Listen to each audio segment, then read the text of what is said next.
jemaah sekalian, ya, Khalifah Umar jangan pernah jadi kodi atau jadi hakim. Jadi kodi, jadi hakim di Madinah. Selama 2 tahun setengah, ya, diangkat oleh Khalifah Abu Bakar. Tidak pernah ada kasus. Di sini ada jaksa, ada mantan jaksa, ada. Di sini ada hakim. Bagaimana keadaan kasus kita? Nih bertumpuk segini, bertumpuk. Tidak selesai bertahun-tahun, malah sudah selesai satu, naik banding lagi. Tidak selesai urusan hukum. Tetapi ketika Khalifah Umar 2 tahun setengah, tak pernah ada kasus satupun. Karena apa? Di zaman itu adalah zaman kehidupan hayatan thayyibah, kehidupan yang baik.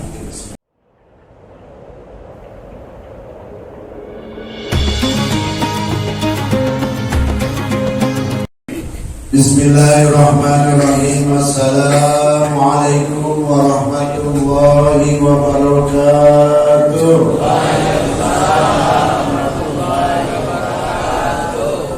Nahmaduhu wa nusallimu ala rasulihil karim, amma ba'd. Qala rabbi shrah li sadri wa yassir li amri wahlul 'uqdatam min lisani yafqahu qawli. Ya Fatahu ya Alim, Ya Fatahu ya Alim, Ya Fatahu ya Alim, iftah lana futuhal arifin. Al-Mukarramun, para alim, para ulama yang dimuliakan Allah Subhanahu wa ta'ala, para habaib, para asatid, para dai-dainya Allah, para tokoh agama, tokoh masyarakat. Mudah-mudahan Allah Subhanahu wa ta'ala muliakan kita di dunia dan akhirat. Amin ya rabbal alamin. Di sini juga guru-guru kami, masya Allah. Mudah-mudahan Allah Subhanahu wa ta'ala bimbing kita. Amin ya rabbal alamin. Jemaah sekalian, kita mohon kepada Allah agar senantiasa kita diberi kebahagiaan dunia dan akhirat. Sebetulnya doa itu Pak Imam tidak bisa panjang-panjang, ya, sampai 2 depak setengah umpamanya, sampai yang hafal habis. Padahal Rabbana atina fid dunya hasanah wa fil akhirati hasanah wa qina adzabannar. Selesai urusan. Katanya ini doa sapu jagat. Ya, jagat tuh disapu gitu. Ya. Semua orang yang pengen bahagia, baik di dunia maupun di akhirat. Kalau kita tanya Fir'aun, kalau kita tanya umpamanya on, ente mau bahagia mau susah, tetap dia mau bahagia. Jemaah sekalian, kalau kebahagiaan itu subhanallah.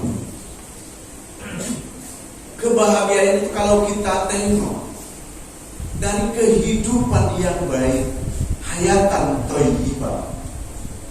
Jelas kalau kita lihat permasalahan urusan dunia mah kita lihat ke depannya.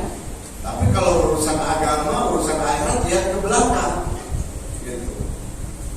Maka kalau cara-cara bahagia orang sekarang, ya lihat ke depan. Bagaimana kita lihat kemajuan dunia, kesenangan dunia. Lihat Jepang, subhanallah, bikin mobil udah merek ini terbaru terus. Ya. Lihat Jerman, lihat Amerika, ini urusan dunia ya, lihat memang ke depan. Masya Allah. Tapi kalau urusan agama lihatnya kemana? Ke belakang. Mereka yang hidupnya senang bahagia itu yang di belakang. Dalam Al-Quran yang maksudnya dikatakan, barang siapa yang beramal soleh sedangkan dia orang mukmin, maka Allah akan berikan kehidupan yang hayatan thayyibah, yang baik, bukan hayatan kaya, bukan hayatan jabatan, bukan hayatan kemewahan, bukan, tapi hayatan thayyibah. Ini di dalam thayyib ini ada jabatan, ada kekayaan, ada kesenangan. Relatif, dia kaya senang, dia miskin senang. Hayatan thayyibah. Kita lihat kepada zaman sahabat. Pertama, zaman sahabat ini imannya betul, amalnya betul, kesolehannya dia ikhlas. Maka hidup dia tuh enjoy, tenang aja. Subhanallah. Kalau dulu mau sedekah tuh susah. Ada orang ya di zaman Rasulullah, dia panennya gagal. Dia panen kurma sebiasanya cukup untuk 1 tahun, ini hanya cukup 3 bulan saja. Cukup 3 bulan. Jadi dia bingung, susah karena dia belum Islam, imannya belum masuk. Jemaah sekalian, dalam kehidupan di situ, ya, sahabat tuh enak, tenang, enjoy. Jadi kata istrinya, Bang, kalau pengen barokah katanya sedekahkan. Manja amil hasanati falahu asyru amsalihha. Gimana mau sedekah? Ini panen kita ini gagal, hanya cukup untuk 3 bulan. Bagaimana mau disedekahkan? Dia orang nggak percaya. Coba, karena istrinya sudah muslim waktu itu. Maka dicobalah, dibawanya itu kurma itu ke seseorang. Ini saya mau sedekah kurma. Apa sahabat dia bilang? Oh maaf, saya masih cukup nih stok saya untuk 1 bulan. Saya untuk siap 3 bulannya bingung. Dia 1 bulan. Bawa lagi ke sahabat yang lain. Dia bilang saya masih ada untuk 1 minggu. Nolak gitu. Kalau zaman sekarang ada orang bawa umpamanya barang beri ke kita, gimana? Walaupun kita sudah banyak, tidak ada istilah nolak itu. Ayo ya, katanya, rezeki ini ada hadiah min Allah, ini hadiah dari Allah. Yang sahabat tidak. Saya alhamdulillah masih ada. Dibawa lagi, saya alhamdulillah masih ada untuk 2 hari. Ditolak sampai, maaf ya, persiapan saya masih ada. Walaupun besok belum ada. Ya Allah, saya persiapan 3 bulan bingung. Ini hanya untuk hari ini. Besok terserah Allah lagi. Dia tenang. Itu hayatan thayyibah. Kehidupan yang tenang, enjoy, tidak ada beban. Ya, kalau kita gimana? Subhanallah. Karena amalnya betul, kesolehannya betul, imannya betul, yakin bahwa selagi Allah masih beri kehidupan kepada kita, maka kita pasti akan diberi rezeki. Yang diwajibkan adalah usaha, hasilnya terserah Allah. Saya pernah diomongin sama orang kaya, mobilnya banyak, kantornya banyak, tapi istrinya baru 1 dia, udah haji. Katanya kalau kita tidak bisa kita tidak merubah nasib kita, Allah tidak merubah. Masya Allah. Kalau nasib itu maksudnya adalah urusan agama. Allah tidak akan merubah satu kaum, ya, kecuali kaum itu merubah dirinya. Itu urusan agama. Kalau orang mau jadi orang soleh, belajar taat, orang mau berilmu, belajar ilmu. Maksudnya itu. Kalau dunia mah diperintahkan untuk usaha, hasilnya terserah Allah. Kalau urusan dunia hasilnya terserah kita. Saya dagang sate kambing, mungkin ibu-ibu, bapak-bapak kenal ya, Pak Jenggot di Kampung Banjar, sekalian promosi. Ini bulan uangnya agak kurang nih masalahnya nih.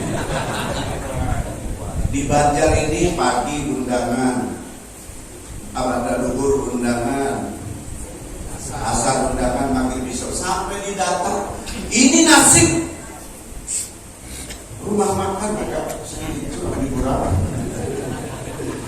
Itu Pak, kalau usaha saya yang menentukan hasil hari ini.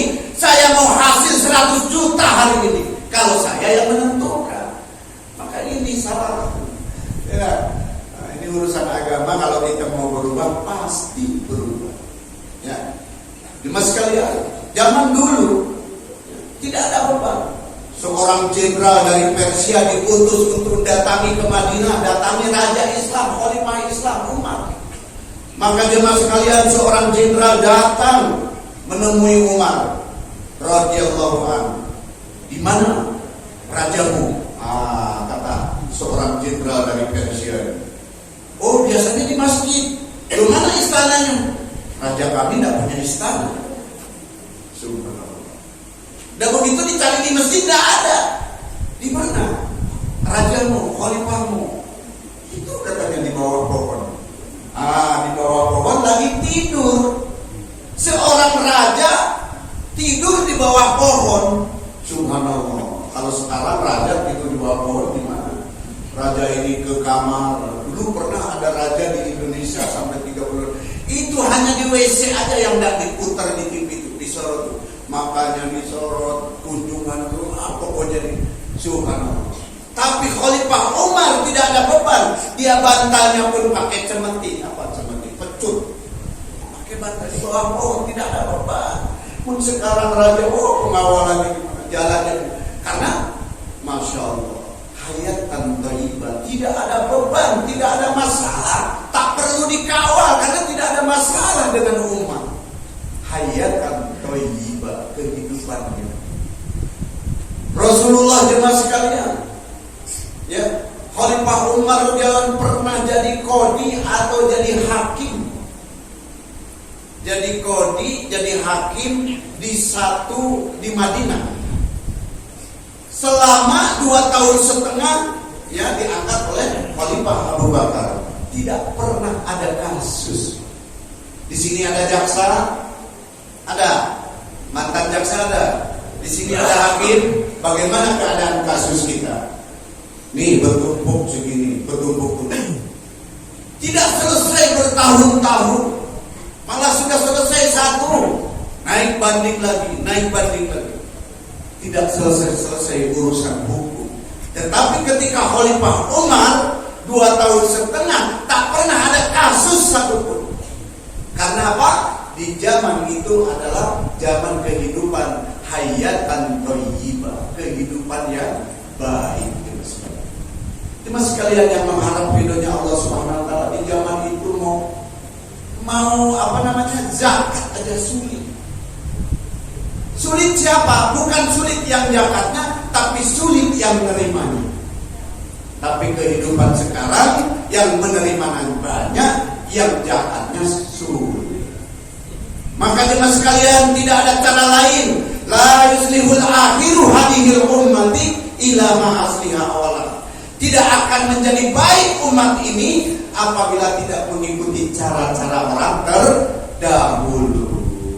Pengen kehidupan yang nyaman, orang-orang kayanya menaungi yang miskin, yang susah. Ini Masya Allah, kata orang susah mau pinjam uangnya, orang miskin datang ke orang kaya baru di jalan, siapa? Jangan-jangan mau pinjam uang. Kabarkan itu dia. Kalau dia nanya bapak, kabarkan bapak tidak ada. Begitu dia datang, assalamualaikum, belum tentu dia mau pinjam uang. Ini pikiran-pikiran yang kurang baik. Oh Pak, maaf, tadi kata bapak tidak ada, kata anak. Itu juga yang kata. Tadi kata bapak tidak ada. Jadi yang ngomong tadi siapa? Oh bapaknya kemana? Pergi. Oh gitu. Begitu dilihat dari hordeng kan segini ya, lihat kakinya rupanya bapak itu ngintip. Jadi paling-paling mau pinjam uang. Jadi kelihatan sama tamu tadi kakinya. Kabarkan ke bapak kalau mau pergi kakinya di bawah. Cuma sekali itulah kehidupan sekarang. Tapi alhamdulillah di jemaah Sukling, Masya Allah ya, orang-orang tuanya, orang-orang kayanya banyak sekali memperhatikan ya. Saling kalau sakit, saling tengok. Kalau memang dia butuh, terutama saya mau pinjam uang kemana, umpamanya ya. Ya, wah ini Pak Jeko nih mungkin ini bulan Syaban agak kurang sedikit mau pinjam uang nih. Ya, Pak pinjam berapa? Saya mau pinjam 100 juta. Kalau dipinjami itu baru ya hayatan thayyibah. Jemaah sekalian yang mengharapkan dari Allah Subhanahu wa taala, Tidak ada cara lain kalau kita memang mau kehidupan hayatan thayyibah, hayatan kehidupan yang baik. Tidak ada cara lain kecuali niru-niru orang-orang terdahulu. Singkat pada mudah-mudahan manfaat jemaah sekalian yang hal dan menyampaikan kepada saudara kita yang lain, khususnya menyampaikan kepada orang-orang kaya. Ya, jemaah sekalian yang dengan dia banyak bicara tentu banyak salah. Enaknya penceramah ini habis hajar, ujung-ujungnya minta maaf. Istighfar kepada Allah, minta maaf kepada Bapak Ibu sekalian. Wabillahi taufiq wal hidayah. Wassalamualaikum warahmatullahi wabarakatuh.